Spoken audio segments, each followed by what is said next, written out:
은혜 받을 하나님 말씀 시편 16편 8절 다 한 목소리로 있습니다. 내가 여호와를 항상 내 앞에 모심이여 그가 내 우편에 계심으로 내가 요동치 아니하리로다. 아멘. 은혜 받을 하나님 말씀의 제목은 요동치 말라라는 제목으로 함께 은혜 받기를 원합니다. 이 시간 잠시 기도드리겠습니다. 살아계시는 아버지, 이 시간에 주 예수 그리스도가 우리 안에 생명의 주로 구원의 주로 임하심을 찬양하며 감사드립니다. 때를 따라 돕는 하나님의 은혜 아래, 하나님의 은혜의 그늘 아래 쉬었다가 이렇게 주의 날 불러주셨사오니 하나님의 말씀을 듣는 귀가 복되다고 있사오니 복된 귀가 되기를 원합니다. 마음이 열리고 눈이 열리고 귀가 열리고 심령이 열려서 하늘이 열린 것과 만나는 복된 시간 되게 하셔서 하늘로부터 내려오는 빛의 거룩함을 받아들여 내 영혼에 그늘진 것이 없고 빛으로 환하여 밝은 빛 안에 사는 복된 하나님의 자녀로 은혜 베풀어 주시옵소서. 귀한 날 하나님의 거룩한 이름으로 모였사오니 하나님의 거룩한 이름이 드러나게 하시며 하나님의 거룩한 그 이름을 행하셔서 모든 심령들이 하나님의 이름으로 말미암아 보존되고 보호를 받고 은혜 받아서 늘 우리 심령이 열린 마음으로 하나님 아버지를 찬양하며 감사하며 내 이웃을 돌아볼 줄 아는 믿음의 선한 싸움 싸우는 복된 성도 되었기를 우리 주 예수 그리스도 이름으로 간절히 기도드리옵나이다. 아멘. 성경에서 보면은 어린아이의 신앙을 버리라 그렇게 설명을 합니다. 말하는 것, 깨닫는 것, 생각하는 것이 장성한 사람이 되어서는 어린아이의 그 하던 일을 버린다 그렇게 되어 있습니다. 왜 성경에서 어린아이의 신앙이 미혹을 잘 받는다라고 말합니다. 그래서 그 어린아이 신앙을 버리라 이렇게 말하죠. 이 에베소서 4장 14절에 보니까 이는 우리가 이제부터 어린아이가 되지 아니하여 사람의 괴술과 간사한 유혹에 빠져 모든 교훈의 풍조에 밀려 요동치 않게 하려 함이라 이렇게 되어 있습니다. 표준 세번역에는요 좀 더 구체적으로 설명합니다. 우리는 더 이상 어린아이로 있어서는 안 됩니다.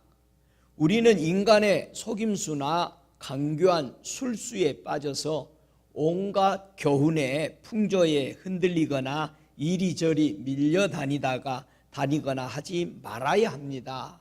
이렇게 말합니다.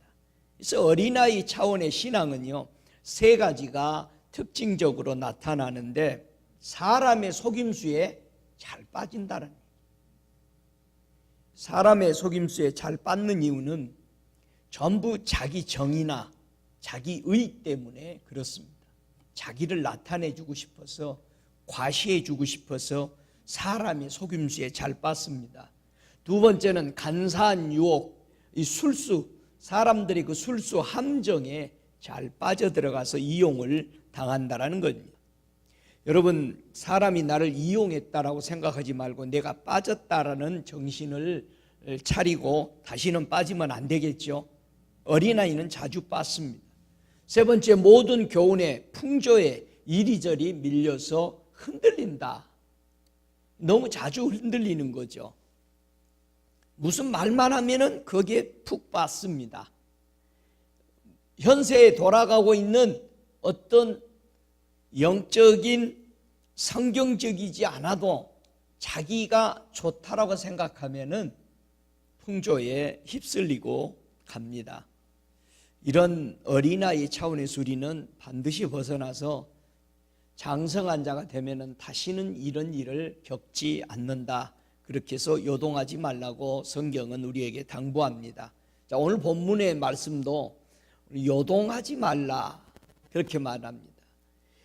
이 시편 16편 8절을 신학에서도 우리 믿음의 선대인 베드로 사도는 이 말씀을 갖다 말씀하면서 설교를 합니다.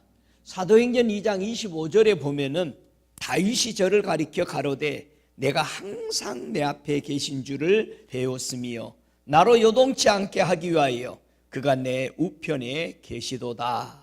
이렇게 설명합니다. 예수님은 이 땅에서 사역할 때 왜 많은 사람들의 유혹과 높은 사람들의 그 끝없는 미혹, 유혹 이런 것을 했지만은 우리 주님은 요동하지 않고 사역을 잘 마치셨습니다. 어떻게 그렇게 할 수 있었을까? 그 비결이 뭘까라는 거죠. 그런데 우리 주님이 말씀하기에 그 비결이 뭐냐? 내 앞에 항상 하나님을 모셨다라는 겁니다. 이게 비결이라는 거예요. 내 앞에 그분을 항상 모시며 그렇게 말합니다. 내 앞에 하나님을 모셨다. 어떻게 모시는 것이 저와 여러분에게도 이 예수님의 모습을 닮아서 꼭 모시고 항상 이 땅에서 승리하시길 주 이름으로 축복합니다. 어떻게 예수님은 항상 하나님을 앞에 둘 수 있었는가? 시편 119편 30절에 보면은 내가 성실한 길을 택하고 주의 규례를 내 앞에 두었나이다. 하나님 아버지가 이렇게 살아야 한다. 성도는 그 규례를 항상 앞에 두었다라는 거예요. 이게 하나님을 앞에 모시고 있는 겁니다. 저와 여러분이 알고 있는 하나님의 말씀이 항상 앞에 길잡이가 되고 항상 그게 룰이 돼야 되고 법이 되어야 되는 거죠. 이게 하나님을 모시는 삶이라 이거예요. 항상 우리의 삶의 기준이 하나님의 말씀이 어떤가? 그 말씀을 따라 사는 것이 하나님을 앞에 모시는 것이다 라는 겁니다. 그래서 시편 131편 2절에도 실로 내가 내 심령으로 고요하고 평온케 하기를 젖된 아이가 그 어미 품에 있음같이 하였나니 내 중심이 젖된 아이와 같도다. 아주 멋진 표현을 했어요. 하나님을 내 앞에 모시는 것은 마치 어머니가 자기가 낳은 아이를 품에 안고 있는 그 자세. 어머니는 품에 안고 아이를 이렇게 들여다보면서 젖을 물리고 그를 평안한 가운데 있도록 하죠. 하나님을 우리가 앞에 모신다. 성도가 주님을 앞에 모신다라는 것은 바로 이 자세가 되어지는 것을 보고 하나님을 모시는 사람의 모습이다라고 말합니다. 우리가 지혜를 갖는다. 요동하지 않기 위해서요. 우리가 신앙에 흔들림 없이 가기 위해서는 지혜가 필요한데 이 잠언서 3장 15절에 이 지혜는 진주보다 귀하다라고 그랬어요. 이런 진주는 가공을 하지 않아도 바로 볼 수 있는 아름다움이었기 때문에 이런 표현을 하는 거죠. 지혜는 마치 진주 같다는 겁니다. 그 사모하는 마음, 항상 하나님 앞에 모시는 이 지혜를 갖기 때문에 비교하지 못한다는 것은요, 내 앞에다가 모시는 의미하고 똑같습니다. 항상 내 앞에 두는 이 지혜가 필요하다라는 겁니다. 그래서 다윗이 항상 하나님의 임재에 계신 것을 그가 눈이 열려서 봤다라는 거, 왕이 하나님의 세계를 계속 보고 있었다라는 것은 너무 아름답고 너무 놀랄 일이죠. 왕이 자기가 눈에 보이는 대로 행하고 말하는 대로 이루어지는데 하나님의 세계를 사모하고 있었다. 더더욱 이 다윗은 예수 그리스도를 보여주고 있는데 예수 그리스도께서 하늘나라에서 왕으로 오셔가지고 다 내려놓고 이 땅에 살면서도 그 하나님의 세계에 대해서 언제나 열려서 그분을 바라보고 있었던 그 모습이 얼마나 겸손하냐 이거예요. 우리는 뭘 좀 가지고 조금 풍성해지면은 바쁘죠. 하나님 안 찾죠. 내가 항상 내 앞에 계신 주를 배웠으며 다윗이 봤다라는 게 아니고 다윗이 눈이 열려서 보니까 예수님이 하나님을 그렇게 앞에 모시고 살더라 이 말이에요. 마음에 새겨두었다 이 말이에요. 주를 배웠으며 언제나 주님은 하나님을 마음에 새겨두고 사셨다는 거예요. 저와 여러분의 마음에 무엇을 새겼느냐 따라서 그대로 움직입니다. 그래서 이 요동한다는 뜻 움직이는 것이 그러지 않기 위해서는 언제나 내 앞에 주님을 새기고 모시는 이런 은혜가 지혜가 필요하다라는 겁니다. 하나님이 예수님을 얼마나 높이셨는가. 예수님이 하나님을 항상 앞에 모시니까 자, 우리 하나님은 예수님을 어떻게 하실까요? 시편 18편 33절에 보니까 나로 발에 암사슴 같게 하시고 나를 나의 높은 곳에 세우시며 산 양들 가장 암벽을 잘 타는 이 산에 사는 양들 염소들을 보면은 정말 위험할 정도로 아슬아슬한 곳에 다니고 아슬아슬한 데 서 있습니다. 마치 하나님이 우리 예수님을 그렇게 높이셨다는 얘기예요. 저와 여러분이요 하나님을 앞에 항상 모시면은 사람이 상상하지 못하는 높이에 우리를 높이 두신다라는 겁니다. 예수님이 그렇게 하나님을 사랑하니까 하나님 아버지도 시편 21편 5절에도 주의 구원으로 영광을 크게 하시고 존귀와 위엄으로 저에게 입히시나이다. 하나님을 그렇게 사랑하니까 주님이 하나님은 우리 예수님을 존귀 있게 하시고 위엄 있게 높이시고 그렇게 하나님의 은혜를 입고 사셨던 것을 본다면은 성도가 하나님을 정말 사랑하고 우리 주님을 앞에 모시고 산다면은 우리 주님도 반드시 우리를 높이 들어 올려놓는 것을 볼 수 있습니다. 근데 왜 자주 넘어지느냐? 금방 높은 데서 떨어지느냐? 금방 교만해지는 거예요. 이스라엘 백성이 조금 잘 먹고 배부르고 풍성하니까 가나안 땅에 들어가서 땅을 차지하고 하나님을 더 많이 사랑하는 거 아니야? 우상이 더 많아졌다는 거예요. 네 물질이 풍성한 만큼 너는 우상이 더 많이 세우더라. 이게 현대 교회와 성도들에게 우리에게 적용되는 말이에요. 교회가 물질이 많고 화찬란하게 지어놓고 성도들이 풍성하게 연보하고 하면은 우상이 더 많이 생긴다는 얘기예요. 오히려 더 정결하고 더 기도하고 더 찬양하고 나가야 되는데 왜 풍성하지 않고 물질이 쪼달릴 때는 기도를 많이 하고 오히려 풍성하면 기도를 안 하는 게 얼마나 우리가 타락이냐고요. 우리가 풍성하면 열일 제껴놓고 시간 다른 데 갈 필요 없이 없을 때는 돈 벌어 간다고 바빴다고 그러지만은 있으면은 그걸 은행에 넣어놓고 기도하고 찬양하고 하나님 앞에 영광 돌리는데 더 바빠야 되는데 이상하다는 말이야. 우리가 우상이 더 많아진다는 얘기. 여러분 이 지혜를 반드시 우리가 가져야 돼요. 풍성할수록 하나님 앞에 엎드는 시간이 더 많아야 돼요. 분명히 보고 배우라고 성경을 써놨잖아요. 그래 왜 이렇게 교회 보기 힘듭니까? 그런 뭐라고 그래요? 아 사업이 바빠서요. 여러분 풍성할수록 주님 앞에 더 시간을 드리고 찬양하는 시간을 가지십시다. 믿습니까? 시간이 많은데 하나님 잘 믿는 사람 하나도 없어요. 절대 딴짓하지.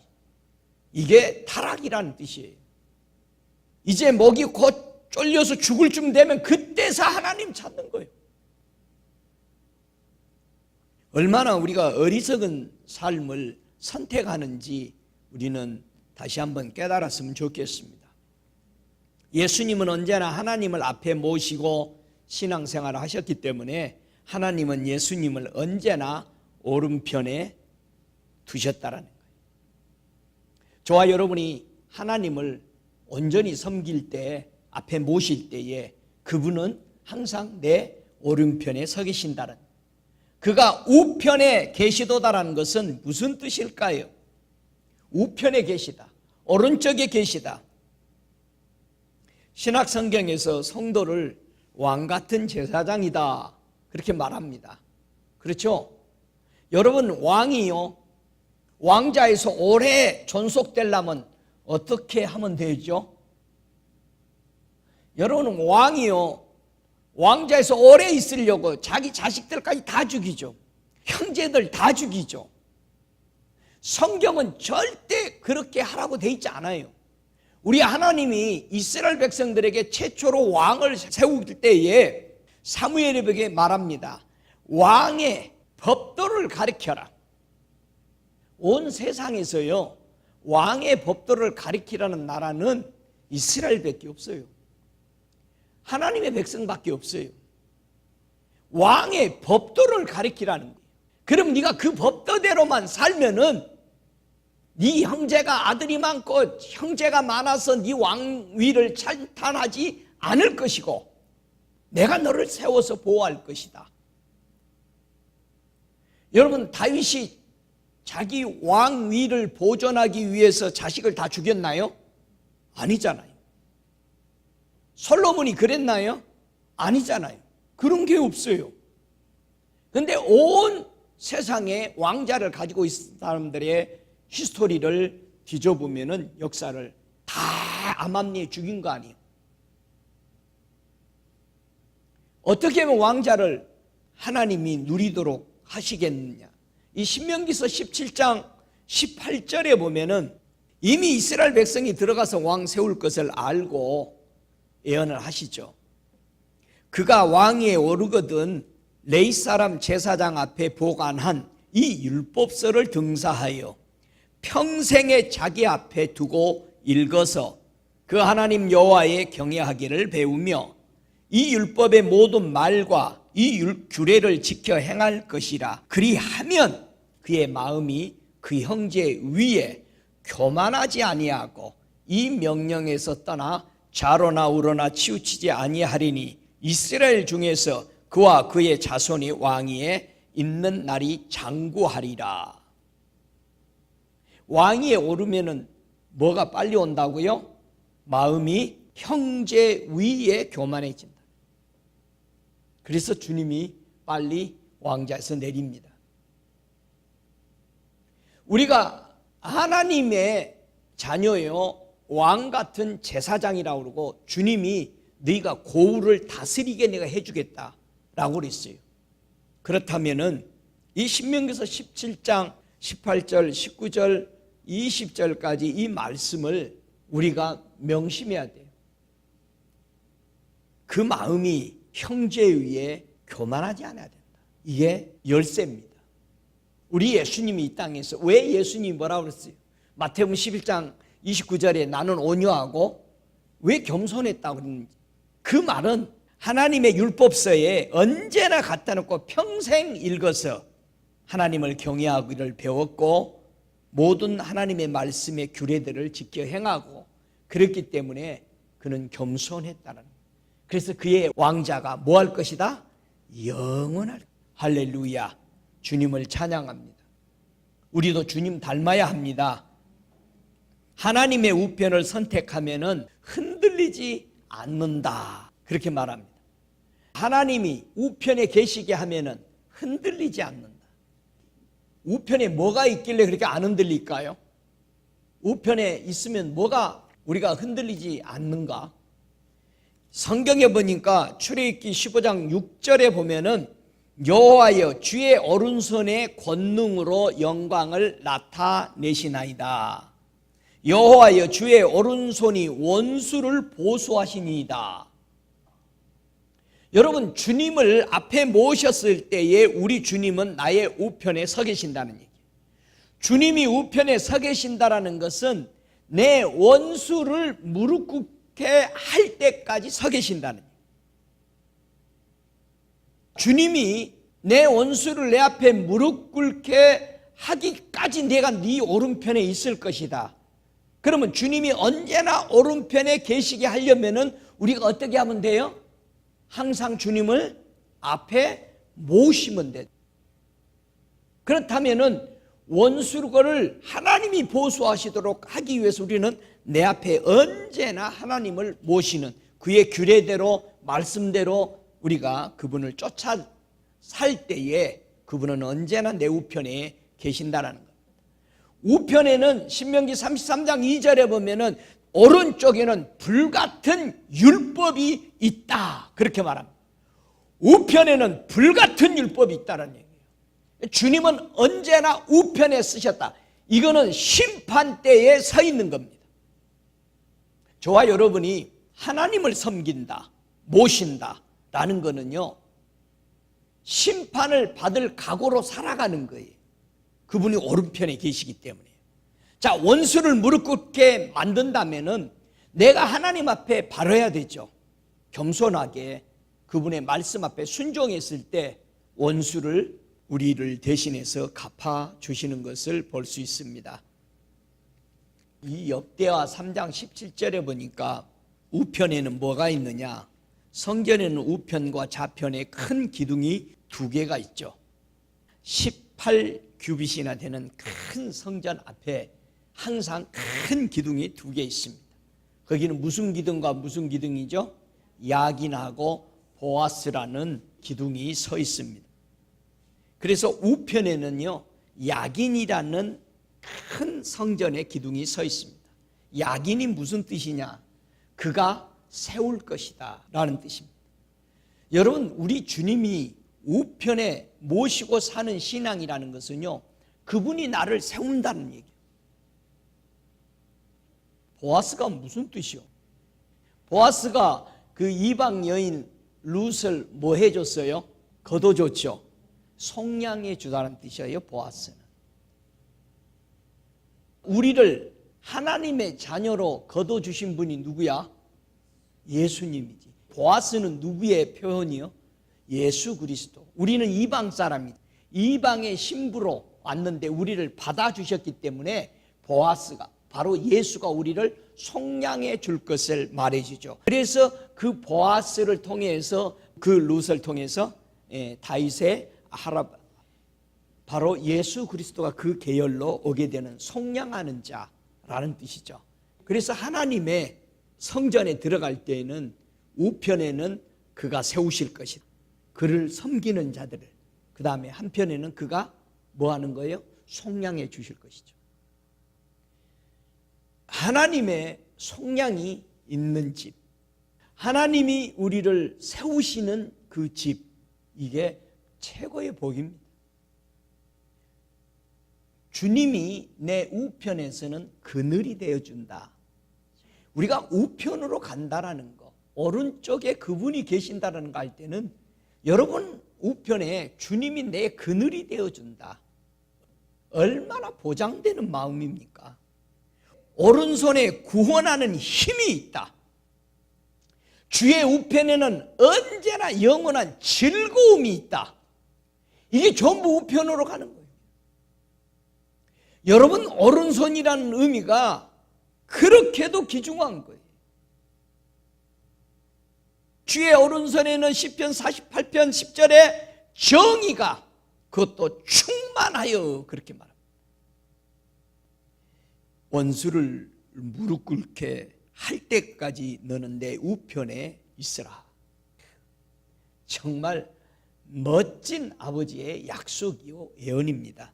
이 시편 110편 1절에 여호와께서 내 주에게 말씀하시기를 내가 네 원수로 네 발등상 되게 하기까지 너는 내 우편에 앉으라 하셨도다.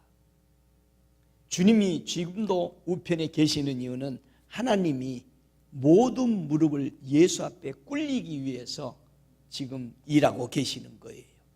교회가 일하는 걸 뭘 일해야 되느냐? 모든 무릎이, 피조물이 예수 앞에, 하나님 앞에 무릎 꿇게 할 때 우리 주님이 드디어 임하시는 겁니다. 할렐루야. 이게 우리의 삶이에요. 그러면 하물며 성도가 당연히 하나님을 우편에 모시고 살아가는 지혜와 순종이 따라야 한다라는 것을 잊어버리지 말아야 됩니다. 여러분의 오른손에는 항상 뭐가 있어요? 장수가 있다라는 겁니다. 왜 오른편에 장수가 있는지 이해가 되겠어요, 이제는요? 영원하신 우리 주님이 거기 계시니까 우편에는 장수가. 그러면 좌편에는요? 여러분 좋아하는 거 있잖아. 부귀가 있는 거죠. 그래서 오른편과 왼편이 이렇게 엄청난 차이를 가지고 있습니다. 그래서 우리 주님이 우리를 붙잡을 때 무슨 손으로 붙잡아요? 나의 의로운 오른손으로 너를 붙들리라. 할렐루야. 우리 주님이 우리를 안아줄 때 무슨 손으로 안아줘요? 오른손으로 내가 너를 안으리라. 왼손으로 우리는 우리를 베개를 베개하고, 아가서에서는 그렇게 설명하잖아요. 우리를 주님이 오른손으로 안아준다. 할렐루야. 여러분, 예수를 믿지 않는 사람의 우편에는 뭐가 있을까요? 이 시편 144편 11절에 보면은요, 이방인의 손에서 나를 구원하여 건지소서. 저희 입은 괴사를 말하며 그 오른손은 거짓의 오른손이니이다. 주님을요, 안 믿는 사람에게 의지하지 마요. 오른손이 뭐가 있어요? 거짓이에요. 여러분 도와주는 척 하는데 수백 배 다 긁어가. 그러니까 거짓의 손이래잖아요. 시편 26편 10절에는 저희 손에 악특함이 있고 그 오른손에 뇌물이 가득하오니. 여러분, 예수 안 믿는 사람, 예수 믿는 사람 정말 그러면 안 돼. 뇌물 가져오기를 바라고요, 일을 안 도와줘. 여러분도 그래? 야, 뭐 좀 가지고 생긴 게 있어야 도와주지. 잃어가지고 안 도와줘요? 그럼 여러분 예수 안 믿는 사람이에요. 뇌물을 바란다는 거, 오른손에 뇌물을 안 가져오면은 끔찍도 안 해요. 소리가 그대로 있어요. 안 움직여요. 가 찔러줘야 소리가 이쪽으로 옮겨가. 실제입니다. 예수 안 믿는 사람, 예수 믿는 사람 이러면 안 되죠. 이거 안 믿는 사람이 하는 짓이요. 오른편에 거짓말이 있고 오른편에 뇌물이 있어. 가져와야 일해준다는 거예요. 그래서 잘한 척하죠. 소용없어요. 진전이 안 돼요. 제가 진전이 안 돼서 기도해보면 주님이 기대하지 마라. 왜요? 내 앞에서 그렇게 약속하던데. 그러지 않을 거니까 염려하지 마라. 기대하지 마라. 그렇게 말할 때가 많습니다. 하나님의 오른편의 역할을 했던 믿음의 조상들도 있습니다. 여러분, 하나님의 사람, 믿음의 사람이 하나님의 오른편, 눈의 역할을 감당했던 겐족속이라고 있습니다. 그들은 이스라엘 백성들의 눈의 역할을 한 거예요. 자, 우리는 이스라엘 백성을 택했다고 아주 부러워하고 있죠. 이스라엘 백성 위에 있던 사람들이 누구예요? 겐족속이라는. 이들은 하나님을 어떻게 믿는 것을 보여준 사람들이에요. 그대로 살아간 겁니다. 그래서 멜기세덱의 반차로 올라가는 사람들이, 이 사람들은 제사장이야. 대제사장이 없죠. 그래서 예수님은 멜기세덱의 대제사장으로 인바이트해서 대제사장 반열에 들어가는 겁니다. 저와 여러분도 제사장이야.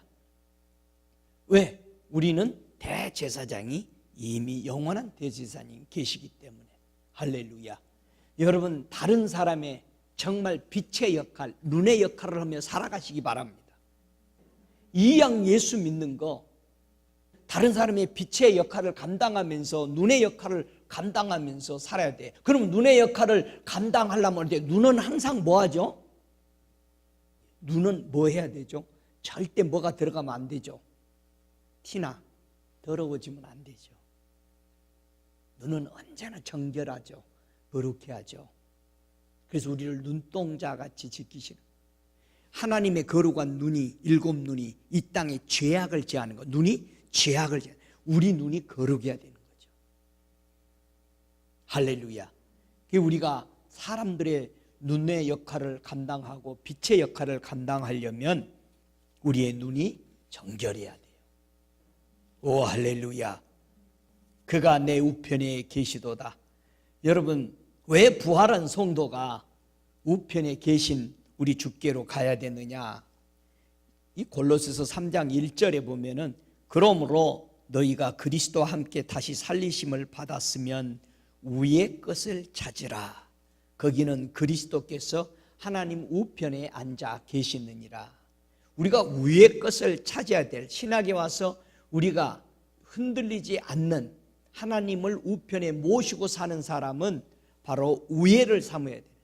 우리는 자나 깨나 천국을 염두에 두고 예수님 모시고 앞에 우리는 그 나라 들어가기 위해서 살아야 돼요. 이게 우리의 목표예요, 성도예요. 할렐루야. 우리 보고 전도하고 세계 온 가운데 선교하라는 게 아니고요. 그거는 그저 심부름하면 하는 거야. 야, 쟤 복음 전해라. 가서 전하는 거야. 근데 우리가 해야 되는 것은 내가 천국에 대해서 확신을 가지고 매일 하나님을 모시고 살 때에 내 주변이 내가 눈이 되고 빛이 되니까 또 그냥 되는 거예요. 여러분이 여러분의 집에서 땅 받고 동네를 다니는 것이 전도요. 아멘? 그러니까 우리가 행동 잘해야 되잖아요. 어린아이가 처지 말고 말하는 거, 행동하는 거, 내가 행하는 모든 것이 빛의 사람처럼 살아가야 될 줄 믿습니다. 오, 할렐루야. 예수님은 이 땅에 계시면서요, 하나님의 형상과 모양을 어떻게 드러내셨을까? 히브리서 1장 3절에 보면은 예수님이 이 땅에 어떻게 하나님의 모양과 형상을 드러내고 사셨는지를 말해요. 자, 우리를 하나님의 형상과 하나님의 모양으로 창조하셨죠. 그러니까 저와 여러분도 이 땅에 살면서 하나님을 보여줘야 돼요. 하나님의 형상과 하나님의 모양을. 우리 예수님이 이 땅에 살면서 하나님의 모양과 하나님의 형상을 보여줬기 때문에 빌립이 물었을 때에 그렇게 대답한 거예요. 내 속에서 하나님의 형상과 하나님의 모양을 보지 못하느냐? 저와 여러분을 통해서 아직도 예수 믿는 것이 보이지 않는다면 잘못된 거예요. 한참 오래 사귀었는데 하는 말이, 아니 예수 믿으세요? 그건 너무 깜짝 놀랄 일이잖아요. 그냥 알아봐야지. 할렐루야. 그냥 알아봐야 돼. 우리 예수님은 이 땅에 계실 때에 히브리서 1장 3절에 말합니다. 이는 하나님의 영광의 광채이시오 그분의 본체의 형상이시라. 그의 능력의 말씀으로 만물을 붙드시고 죄를 정결케 하는 일을 하시고 높은 곳에 계신 위엄의 우편에 앉으셨느니라. 주님이 이 땅에 계실 때요, 죄를 용서했죠. 그리고 그 말씀으로 만물을 새롭게 치유하시고 변화를 계속 줬죠. 그러면서 그걸 본 사람들이 다 뭐라고 그래요? 하나님이 진짜 계시구나. 저와 여러분도 이렇게 사십시다. 오, 진짜 하나님 계시네. 저 사람 보니까. 여러분이 기도할 때 하나님이 나타나셔야 돼요. 여러분들이 어디가 서서 기도할 때 주님 하면은 그곳에 나타나야 돼. 아이고, 오시니까 이 안에 평강이네요. 참 좋네요. 아이고, 내가 안 아프네요. 할렐루야. 근데 누가 오면 괴로워.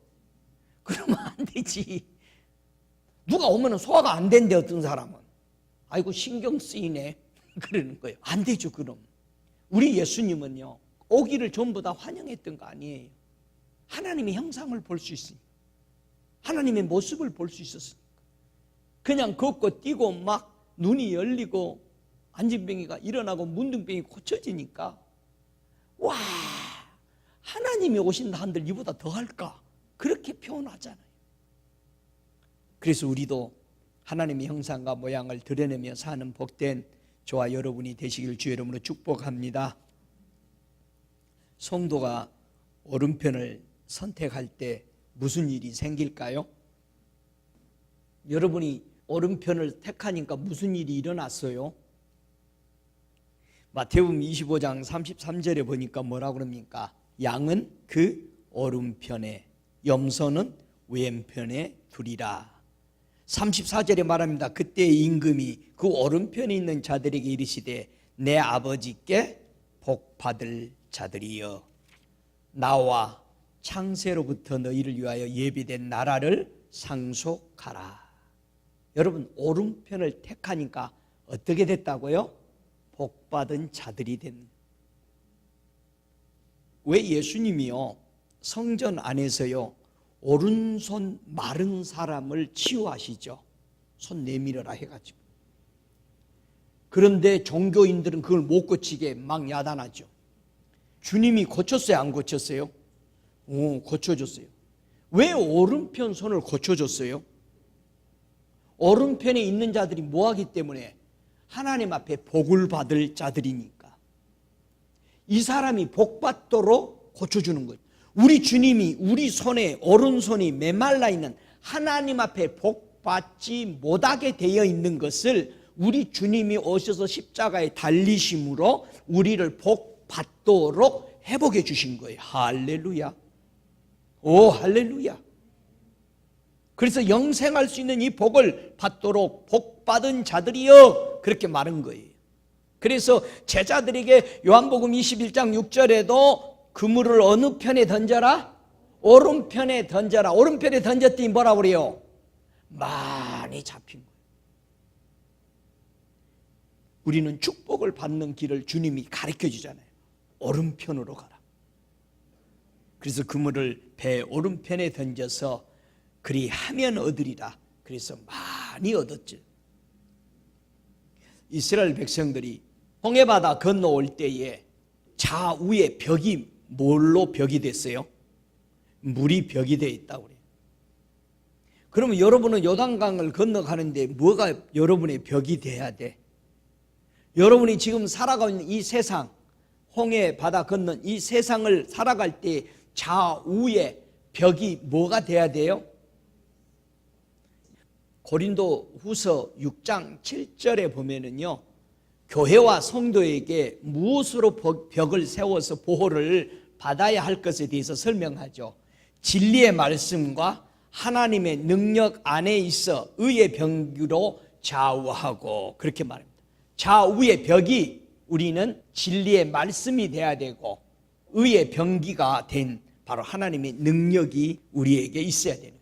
그래서 성도 보고 하나님의 능력을 받으라고 말하는 거예요. 성도들이 왜 짓밟힙니까?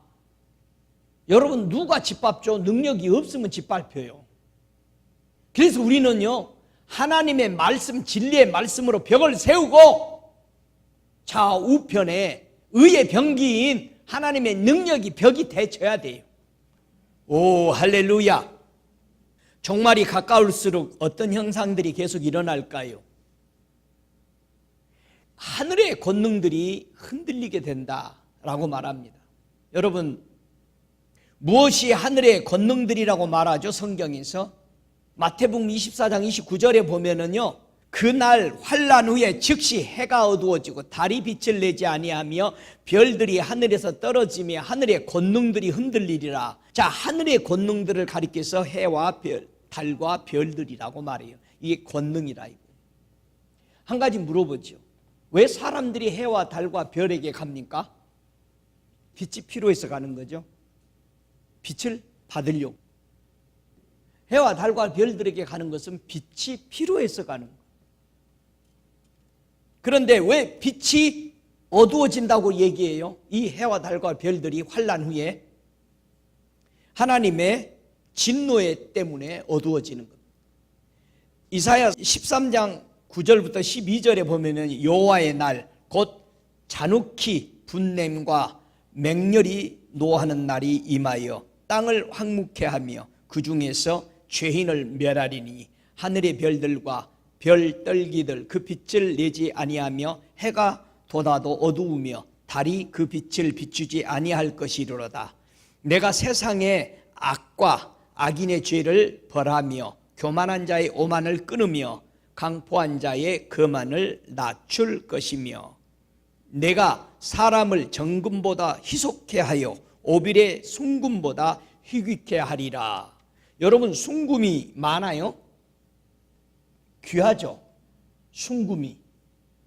그런데 사람 찾아보기가 순금 찾는 것보다 더 힘들거든요.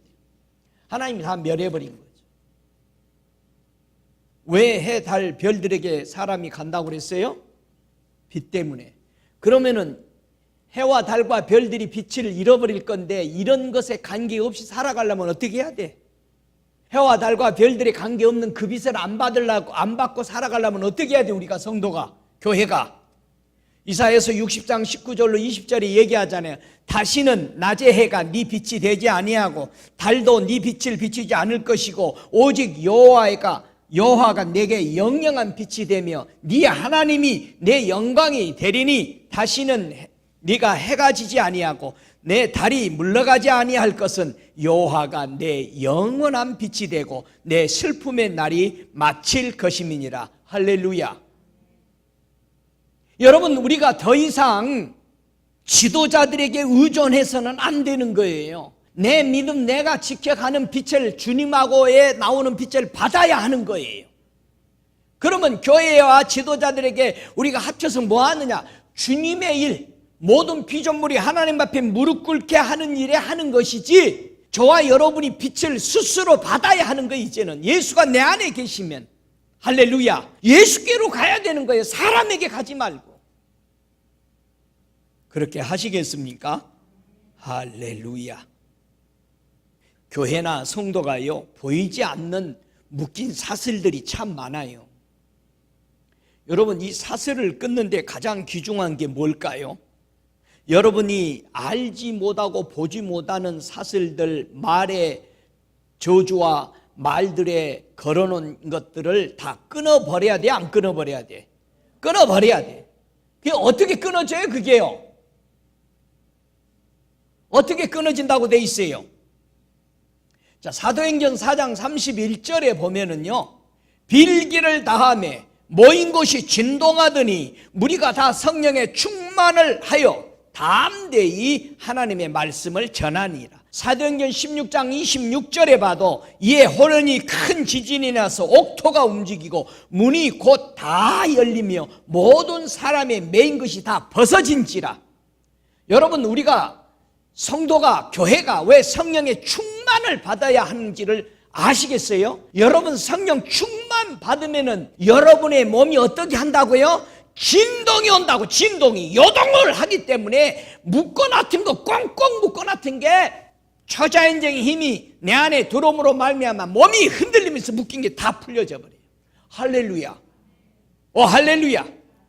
어느 분이 예언을 하더니 나를 보더니, 아이고, 많이도 묶여 있었네요. 근데 많이 벗어졌네요. 아직 조금 남았네요. 몇 년 후에 다시 봤더니 그분이 하는 말이, 완전히 다 벗겨져 버렸네. 그러시더라고요. 지나가다 그냥 얘기하는 거예요.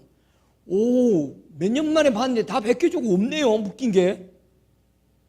성령을 받으면은 우리 안에 묶인 거, 그래서 우리가 기도하면서 성령 충만하고 이 몸에 쉐이킹이 오면은요, 여러분의 몸에 묶인 거 다 파쇄해버리세요. 조상으로 묶어놓고 예수 못 믿게 했던 우리 조상들, 여러분 앞에 준 질병들 다 파쇄하고, 사람들이 나에게 나쁜 말 한 것들 다 파쇄하십시오. 그리고 그들을 축복하시기 바랍니다. 할렐루야.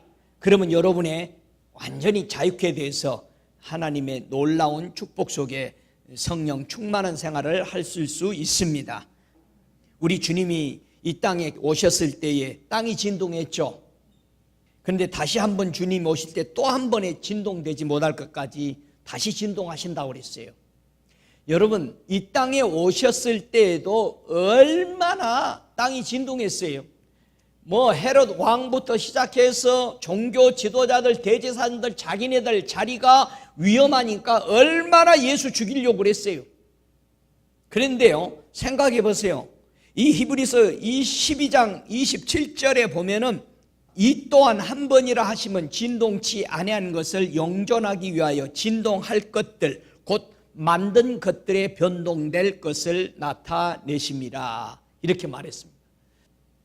그때에는 그들의 음성이 땅을 뒤흔들었지만 이번에는 나는 한 번 더 내 음성으로 세상을 뒤흔들 거다.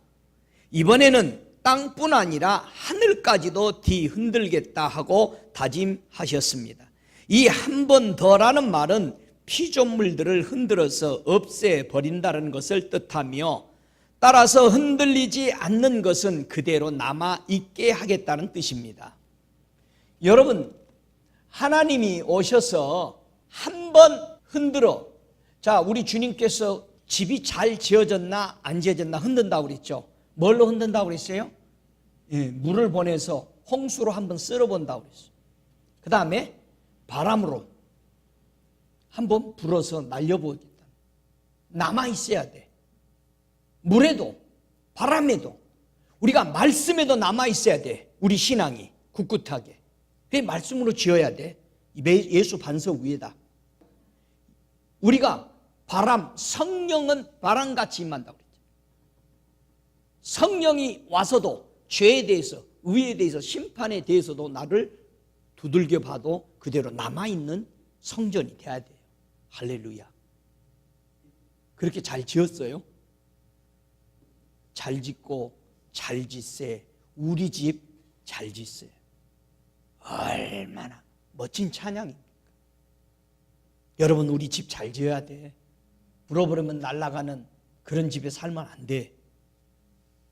왜 사람들이 토네이로 무서워해요? 싹 서킹 해버려요. 여러분, 성도가 문제를 만나면 왜 이렇게 흔들릴까? 문제 하나만 만나면은 사죽을 못 써. 그냥 다 풀죽음이 돼버려요. 왜 그러냐? 이 누가복음 24장 38절에 보면은 예수께서 가라사대 어찌하여 두려워하며 어찌하여 마음에 의심이 일어나느냐. 고보서 1장 6절에도 오직 믿음으로 구하고 조금도 의심하지 말라. 기도하면서도 의심하고 기도를 해. 이것이 진짜 될까? 의심하는 자는 마치 바람에 밀려 요동하는 바다 물결 같으니. 바다 물결, 바람이 일어나면 바다 물결이 강해지죠. 빠져들어가잖아요.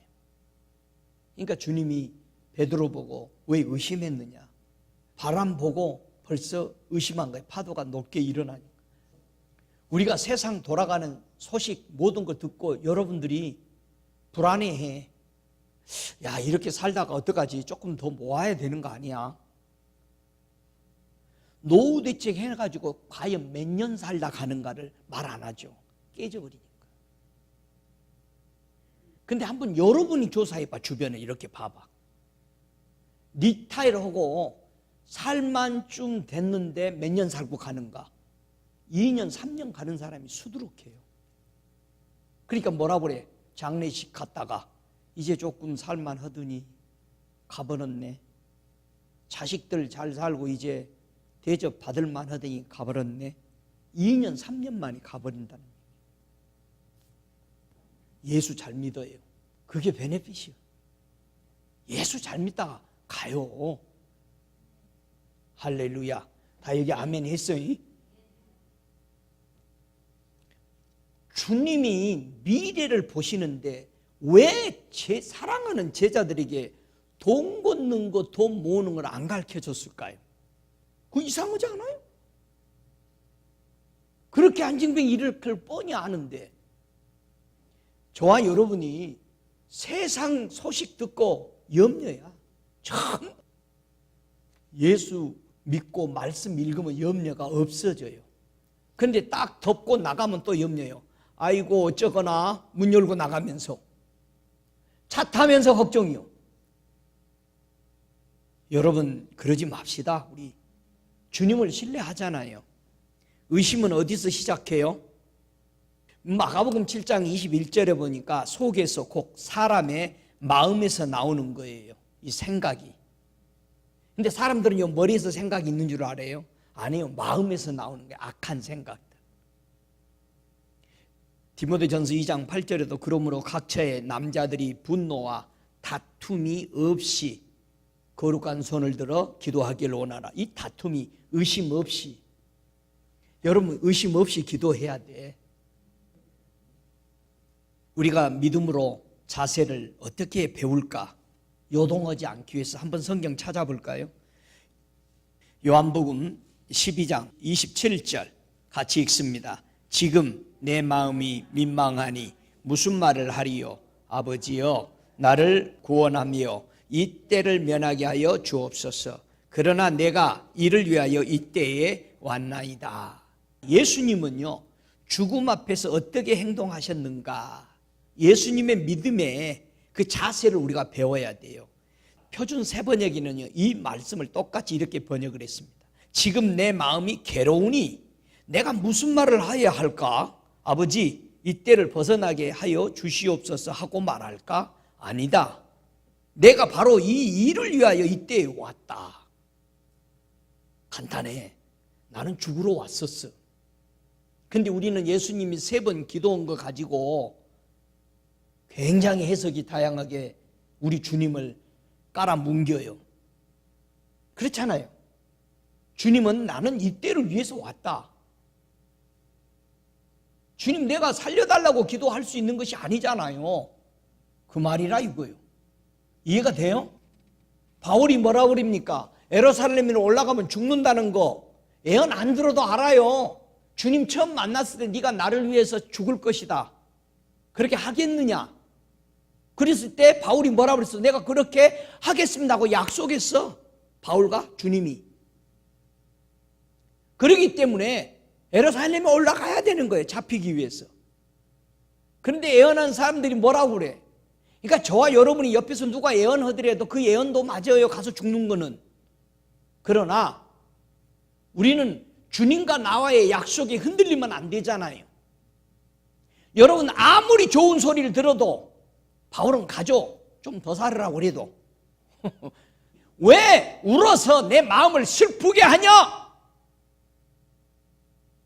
위대한 예언자입니다, 그분이.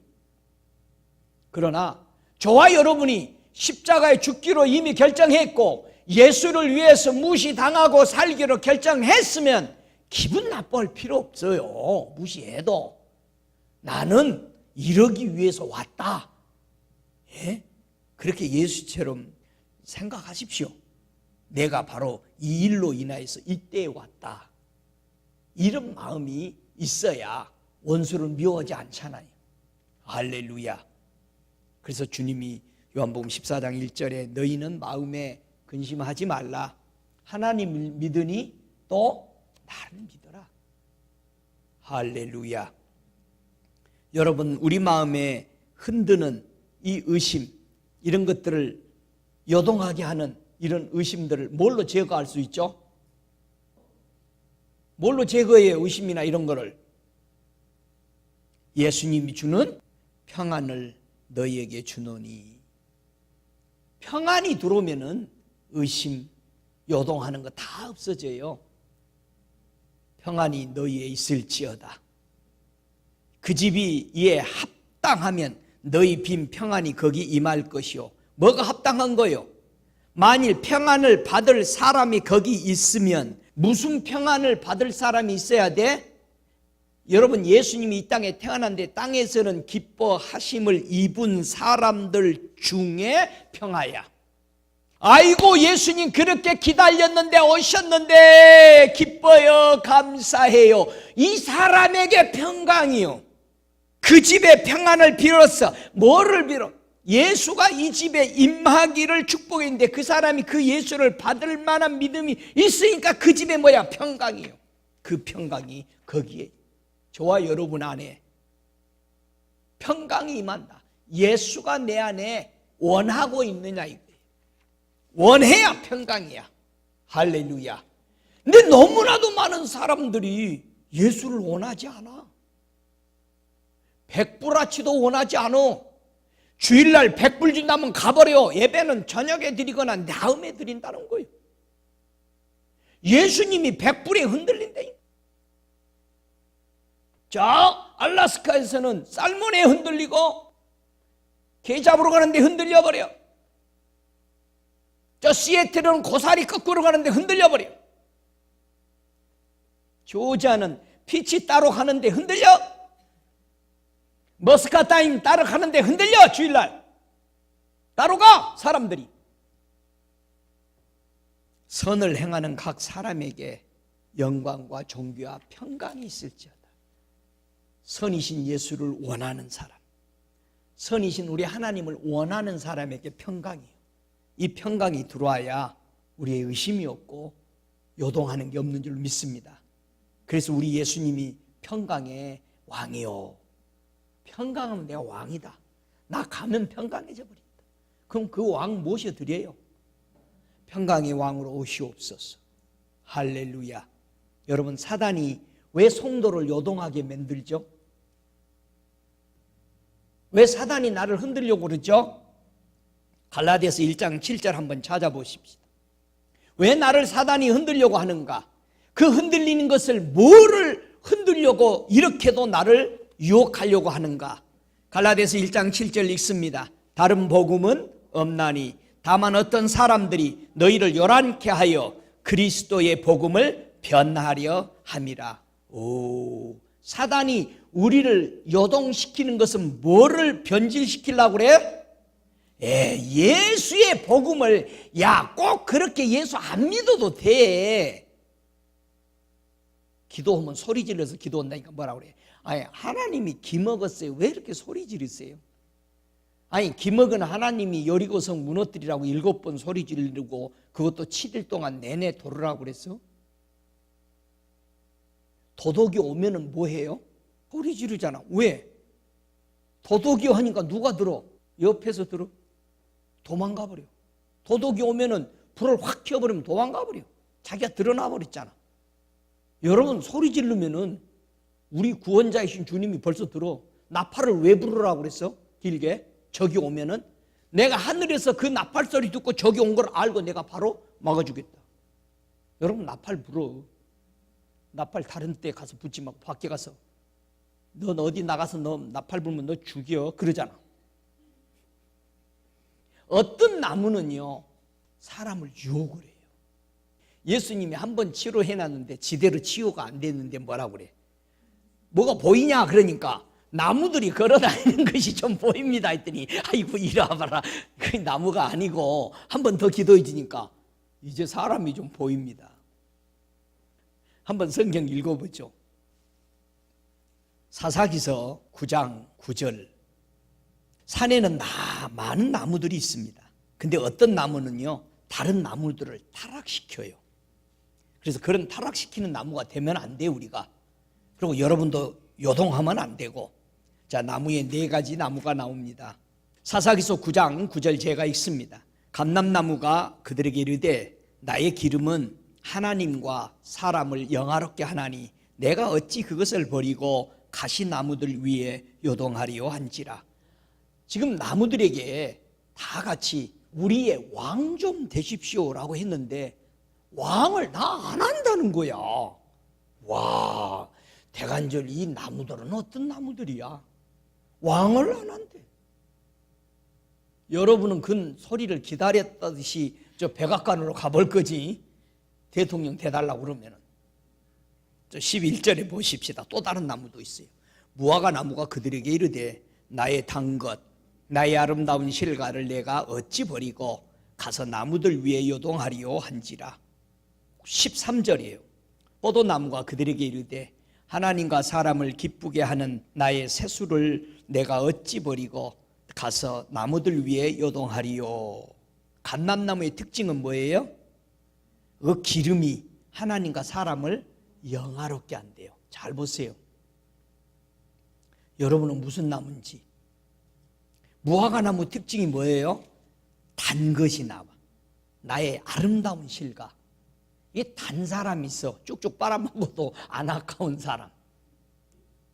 포도나무 특징이 뭐예요?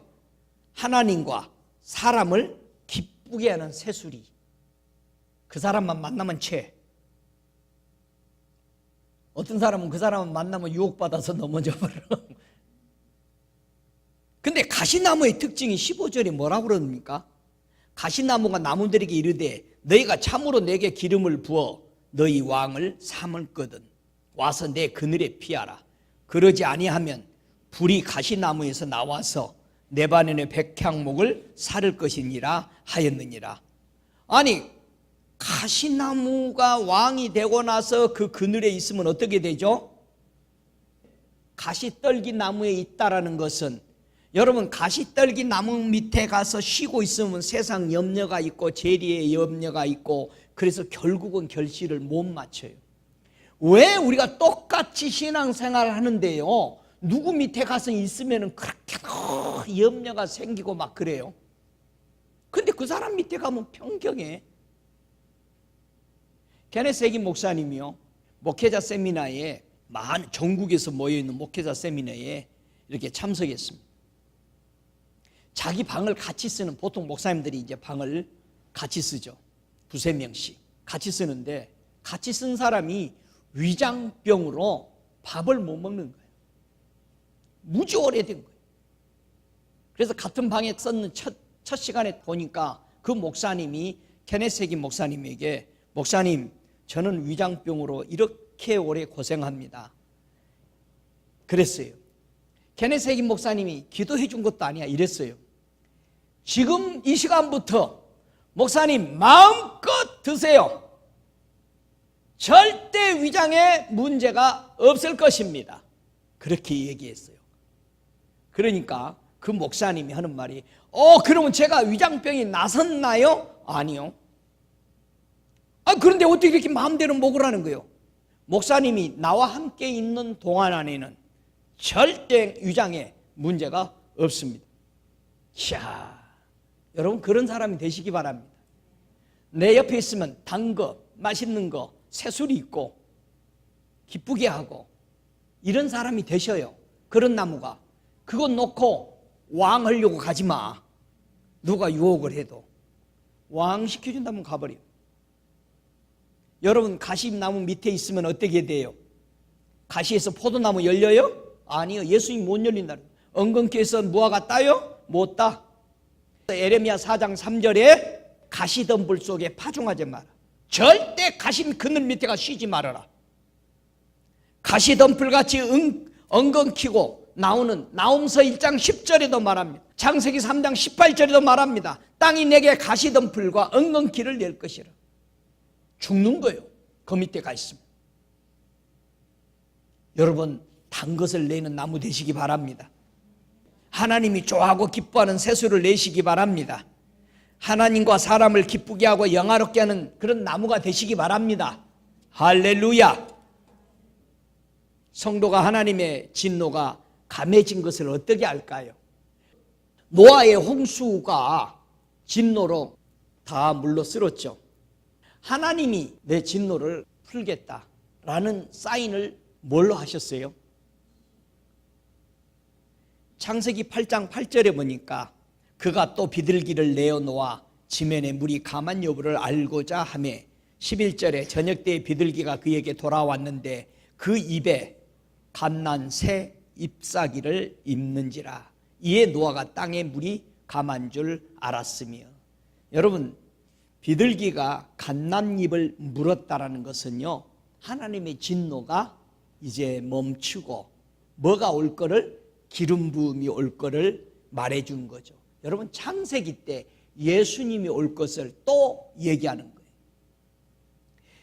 성도가 하나님의 기름 부음을 받는다라는 거, 여기 기름 부음, 기름을 채우라고 말하고 있잖아요. 우리가 50일 기도하는 게 하나님의 진노에서 벗어나는 은혜가 예수 그리스도를 통해서 노아의 방주에 예언한 거죠.